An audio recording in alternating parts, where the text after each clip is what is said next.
Unagundua Yusufu Mungu aliwekeza ndani yake huduma.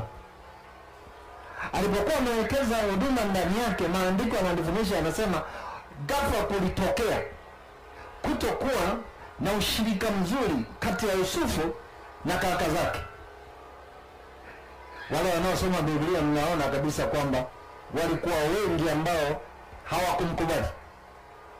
hawakumkubali kabisa, na ndio maana unakuja kugundua mpaka walianza kumuua.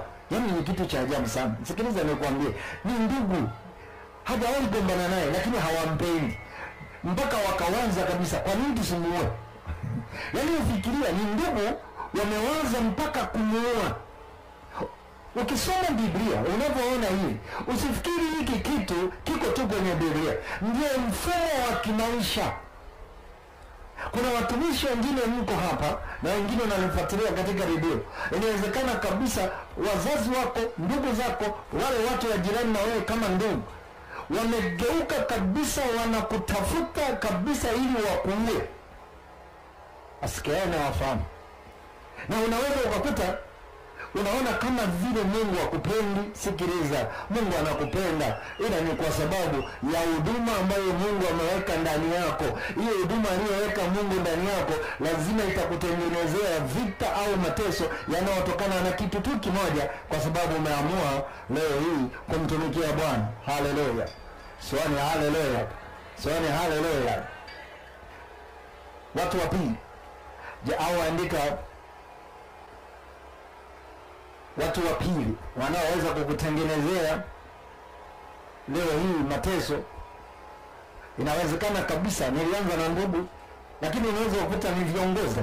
Andika na kufundisha hekima ya kukusaidia. Unaweza kukuta viongozi, na viongozi naotaka kuwazungumzia ni viongozi wa kanisa. Unaweza kuwa leo hii ni mtumishi, Mungu amewekeza huduma ndani yako.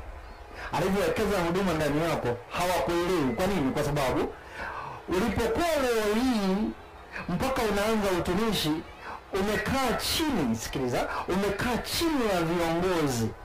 Wale viongozi wanakufahamu, unaokoka wanakuona, yaani unazaliwa kiroho wanakuona kabisa, huyu ndio ameokoka. Tena sishangae walikuwa wanajua hata tabia yako mbaya kama vile zamani walivyokuwa, na wanakufahamu na wamekulea. Wanakulea kiroho. Kumbuka wale unasema ndugu wanaokulea kama ndugu, hawa ni ndugu pia, ni kama viongozi, wanakulea wewe.